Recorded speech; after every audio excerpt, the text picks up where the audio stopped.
छोट्या मुलांना मोठ्या गाड्या देऊ नका। नाबालिग व्यक्ती का मोठा अपघात झालेला आहे, 25,000चं नुकसान झालेलं आहे मित्रांनो। सगळ्यांना हात जोडून विनंती आहे, छोट्या मुलांना मोठ्या गाड्या देऊ नका।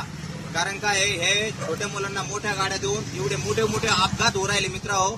आजचीच घटना आहे, तुम्हाला नक्की सांगतो मी।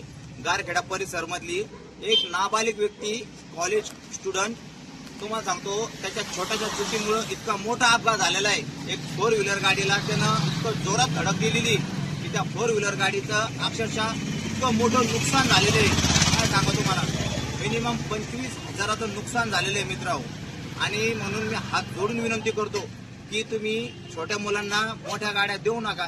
त्या मुलांचे पाय सुद्धा पुरत नाही त्या गाड्यावरती, तरी तुम्ही त्या मुलांकडे गाड्या देता। आता तुम्ही या क्लिपमध्ये पाहून घ्या तुम्ही।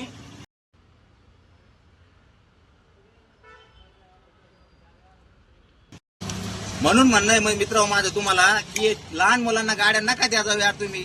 आता तो मुलगा ढासा रडत होता, आता मला सांगा त्याच्याकडे पैसे नाही काय नाही, आणि एवढं भयानक नुकसान केलं त्यानं। आता तुम्ही क्लिप मध्ये पाहू शकता की किती मोठं नुकसान झालेलं आहे। तर मी तुम्हाला काय सांगावं, आता डोक्याला ताण आला माझ्या, काय सांगा तुम्हाला। पण त्याची परिस्थिती नाजूक होती, इतका गरीब घराचा मुलगा होता मित्र होतो, इतके पैसे सुद्धा भरू शकत नव्हता तो। तर मी त्याच्यावर दया माया करून माझ्या त्या मित्रांनं त्याला माफ करून टाकलं। अक्षरशः गाडीला 25,000 रुपये खर्च आलाय। पण आता तो कॉलेज स्टुडंट असल्यामुळं आणि त्याचे वडील त्याला विचारलं तर त्याचे वडील मजुरी काम करतात। आता मला सांगा मित्रांनो, इतक्या लहान मुलांना गाडी देणं योग्य आहे काही? त्याच्यामुळे हात जोडून परत एकदा विनंती करतो, मुलांच्या हातात चावी नका द्या जाऊ यार तुम्ही। आज त्याच्या जीवाला काही बरं वाईट झालं असतं तर गाडी तर समजा जाऊ द्या, आपण गाडी दुरुस्त करून घेऊ शकतो, बरोबर आहे। परंतु त्याच्या जीवाला बरं वाईट काही झालं असतं तर कसं केलं असतं त्या आई वडिलांनी? का म्हणून तुम्ही चावी देता त्या मुलांच्या हातामध्ये? या इतक्या लहान त्याचा पाय सुद्धा पुरत नव्हते त्या गाडीवरती, अनबॅलन्स व्हायला लागलं होतं, त्याला गाडी सुद्धा चालता येत नव्हती, त्याचे हातपाय थरथर कापरा लागले होते।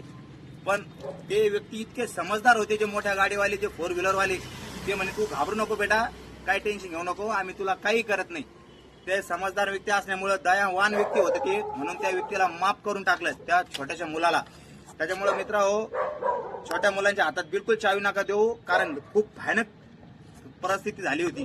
कारण गाडीचं तुम्ही शीन पाहता या क्लिप मध्ये तर